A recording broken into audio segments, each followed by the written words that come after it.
the individualistic society versus the collective society. We live in a global society with many conflicting priorities and values. Us, them, me, you, mine, they, and I are all intertwined in our decisions as well as the decisions made by our cultures, governments, and societies. Many wars and conflicts have occurred and will continue to do so based on the conflicts that arise between the individualist versus collective mindsets and values.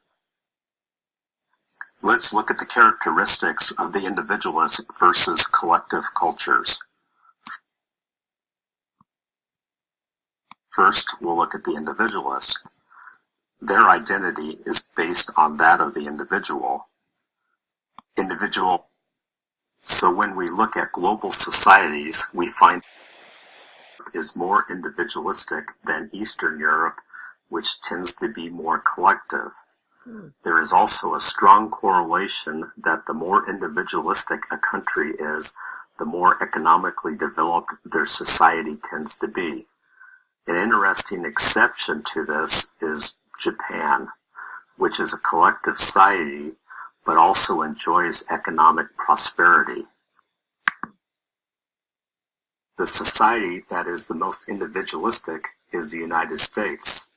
But even within the United States, we can identify varying degrees of individualism and collectivism.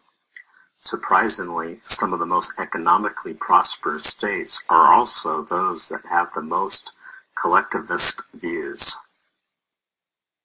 Now let's look at the effects of social media and the results of a 2001 study conducted by Allison and Emmers Summer.